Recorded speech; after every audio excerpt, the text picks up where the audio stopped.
Vous allez garder ce... Ah, je sais pas, faut demander à Lyoté, tu vois. Il pourra te renseigner, lui. Ah, tu veux que je te dise ce qu'il dit Lyoté sur le Maroc? J'aime bien le livre. Vous parlez avec ce niveau-là. Vous allez garder ce niveau-là, là.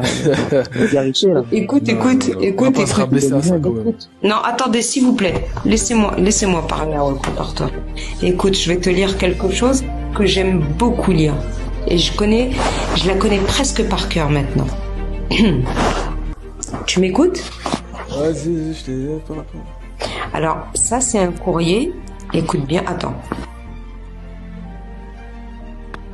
Donc voilà, ça c'est un courrier qu'a écrit Hubert Lyoté au député Biro. C'était le 29 février 1916 et c'est écrit à Lyon. Tu suis? Écoute. Il va pas comprendre, il rigole déjà. Il est... Non, bien. les commentaires, ils m'ont fait rire. Vas-y, finis. Non, mais écoute ce que dit Lyoté. En répondant à Monsieur Biro, le député. Permettez-moi maintenant, cher Monsieur Biro, de retenir l'attention sur une de vos paroles. Parlant de l'Algérie, de la Tunisie et du Maroc, vous avez dit nos 3 colonies. Or, rien ne saurait être plus inexact et plus périlleux que de faire de l'Afrique du Nord une image aussi simplifiée et de considérer l'Algérie, la Tunisie et le Maroc sous le même aspect. Alors que nous sommes en Algérie depuis plus de 80 ans, en Tunisie depuis 35 ans, nous n'avons mis les pieds au Maroc qu'il y a 8 ans et notre protectorat y date de moins de 4 ans. Et puis si l'Algérie est bien une colonie, le Maroc est un protectorat. Et ce n'est pas là seulement question d'étiquette. Alors que nous nous sommes, écoute bien là, c'est très important, alors que nous nous sommes trouvés en Algérie en face d'une véritable poussière, d'un état de choses inorganique, où seul le pouvoir constitué était celui du Dey turc, effondré dès notre venue. Au Maroc, au contraire, nous nous sommes trouvés en face d'un empire historique et indépendant, jaloux à l'extrême de son indépendance, rebelle à toute servitude, avec sa hiérarchie de fonctionnaires, sa représentation à l'étranger, ses organismes sociaux dont la plupart subsistent toujours.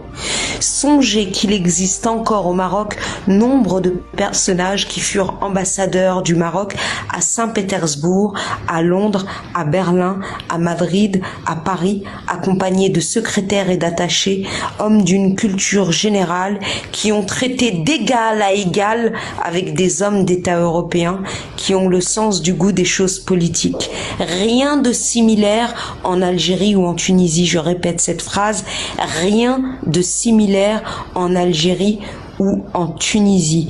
Et la lettre continue encore, mais je vais m'arrêter là et je vais te lire aussi l'épitaphe du maréchal Lyoté. Je pense que tu ne dois pas savoir ce que ça veut dire épitaphe, donc je vais t'en informer. L'épitaphe, c'est ce que les morts demandent à ce que soit écrit sur leur tombe. Tu sais, à mon très cher père, etc., sur les tombes.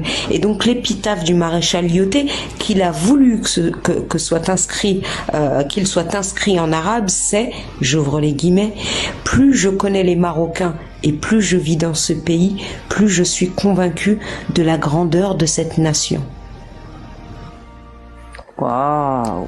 Peux-tu ouvrir ton micro et commenter ce que je viens de te lire? Je vais absolument pas commenter ce que tu as dit parce que j'ai pas écouté et puis c'est pas intéressant. Alors, Dégage-le, puisque tu n'es pas capable, non.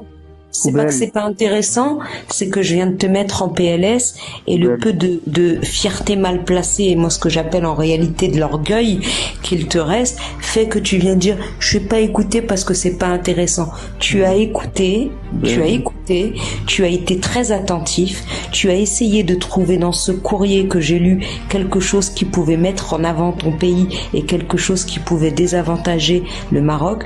Tu ne l'as pas trouvé, ça t'a rincé les oreilles, ça t'a fait mal, tu ne l'assumes pas et t'essayes de garder la face, comme on dit. Mais on n'apprend pas aux vieux singes à faire la grimace, comme disent les Français, et comme disent les Marocains,